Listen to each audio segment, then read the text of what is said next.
Well, I have certainly made a lot of progress on this old 56 Harvard. As you can see, the new filter caps are installed. Nice, neat curves. Everything's centered. A little bitty dab of silicone beneath each cap. The leads are semi-hooked underneath the eyelets at both sides, though most of the support is just provided by that bit of silicone. And the old leads, which are going to the chassis, are J-hooked over the eyelet for good mechanical connections so they won't pull out. So all that's done. The new power switch is installed, and as you can see in this little insert, how I aged it. I had it in this plastic bag with only part of it exposed to the vapors of the white vinegar, and it took about 20 hours till I got just the right patina I wanted. And then I put it all together in place and soldered it neatly. And you can see that it pretty much matches the surrounding old parts. Was it precise? Not exactly. I'm not trying to do a forgery, just something that's not a jarring standout of a shiny new bit. I think it looks quite nice, and no one would necessarily look at that and say, that's new, unless they looked inside. At that point, I discovered I had to clean a bunch of sockets. I discovered, much to my surprise, that these 6V6s are still good. I didn't think they would be because the bias had been so crazy hot. I was afraid that they've been toasted, but they seem to be just fine. There's no DC present anywhere on the board. All the pots work just fine. You'll get to hear all this. The speaker seems okay. I'm not entirely sure. I won't know for sure until I play this off my bench and in the usual playing area, because there are a lot of things on the bench which vibrate. Might have a little bit of a vibration from the within the speaker, a little buzz there. Might be some sympathetic things ringing out. This 6V6 has got a very slight bit of microphonics. It may be an issue. I thought I might have heard some ringing from that, but it could be something else on the bench. I'll get back to that. I discovered that this grid stopper here, as done from the factory, was just perilously close to the adjacent heater connection, and you do not want the grid and the heater to touch. So I redid that, as you can see here. Again, I'm not trying to do a forgery. I understand that the new one has a gold band and the old one has a silver band. It doesn't really matter. They measure the same. They're going to be just fine.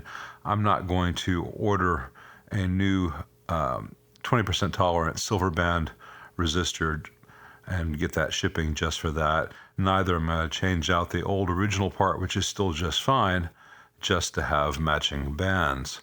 The one thing I am going to change for cosmetics is this 470 ohm 5-watt resistor. That Vishay low mass metal oxide is a great resistor for the power supply function, where it's the choke and the screen resistor. But that green next to all this red, it's kind of an orangey red, but red just goes it's a little bit jarring. And there are other resistors which are neutral colors, or I could get a black one, or anyway, I'm going to get something else that doesn't stand out and say Christmas time is here again. OUT spells out. And the other thing, what I'm about to do, is when I first powered this on, after I did a bunch of other checks, the wall voltage was 115. Right now it's 116. And I measured the bias, and when the wall voltage was 115, this tube was idling at about 69% dissipation, and this one at 66. That's just a little bit hot in case the wall voltage went up. Now, the owner is going to be using a Variac, and I've already confirmed that if the mains voltage is set to 114, these heaters are right at 6.3, which is, nominally perfect. So I'm going to get my Variac and set it to 114, and then I'm going to change the bias supply to cool off the bias a little bit. In stock form, as it came from the factory, it had a 10K, which measures about 10K, and a 56K, which measures about 62K. The schematic shows 56K, but first it shows a 6.8. This one actually has a 10 rather than a 6.8. And I'm hopeful that if I just change this one resistor to a 6.8 and leave this as the nominal 56K that actually measures 62K, That will get us right where we need to be. I like this to idle about 55%, 60% with 114 volts coming out of the wall. But enough talk for right now. Let's let you hear it a little bit.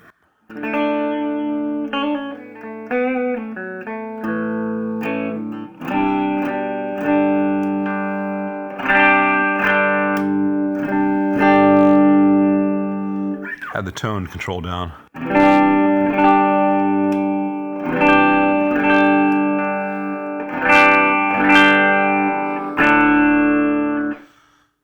Any louder than that, and it'll just blow out this little mic pre. But the tone stack is working great, or tone control.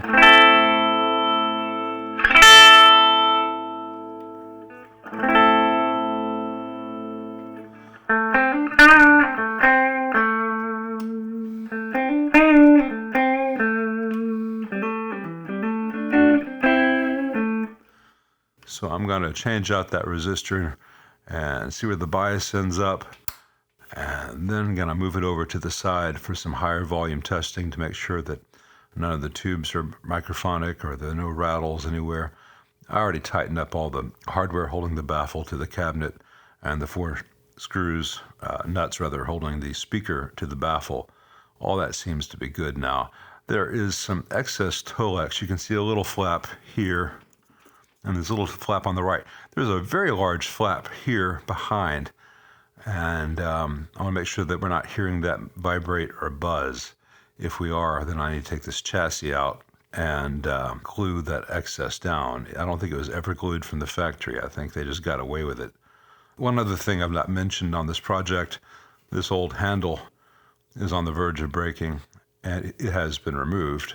A nice new chocolate brown replacement will be here soon, and this will be returned with the amp, but not for use. So let me get on that bias change and see where we end up going from a 10K to a 6.8K. All right, so now with an actual 6.8K, like on the schematic, and a 56K that actually measures 56K, as opposed to the one that measured 62, the bias is now at 50% idle on each tube with 114 volts coming out of the wall. I might prefer that to be a little bit hotter, 55, 60%. But given that we've not installed a trim pot, which is the best way to fine tune it, and it has the actual values from the Fender schematic. So go back to 1956. To get 6.3 volts on this heater, you need 114 volts coming out of the wall. That was not atypical back then. With the Variac, it's very easy to accomplish that. So all the stars are lining up. All the voltages throughout are really close to the voltages shown on the layout. The bias is right in line with what I expect from a 50s Fender. The heaters are great. This amp is pretty much operating under the ideal conditions as designed by the guys at Fender. If you want it hotter, you really should put in a trim pot rather than chasing it with different resistors. And that bias will be different with different 6V6s. These are some really old ones, perhaps original to the amp. I don't know for sure. I think this is where this amp's going to stop until I can do the actual high volume playing test. And then once I'm sure everything is hunky-dory in the amp itself and there are no issues, I've got a little Memphis treat for everyone, someone who can put an old Harvard through the correct paces. That'll be happening in a couple of days. Well, I spoke too soon. As I was playing this, a problem started to develop, and it started to get more noticeable. And as you can see, I've changed out the tubes for all the other tubes provided with the amp, and the problem has not gone anywhere.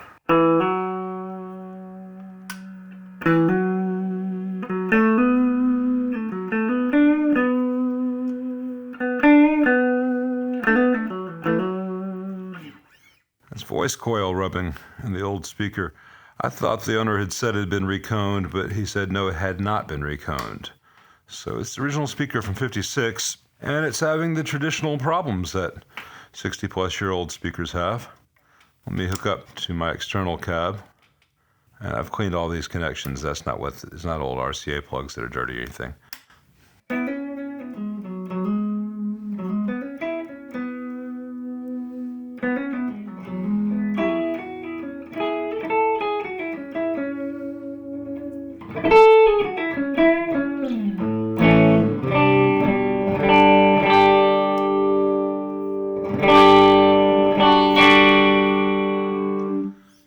So yeah, when I had the volume at that same position, that's 8 on the dial, with this speaker, I was getting really nasty distortion. It wasn't the amp, it was the speaker.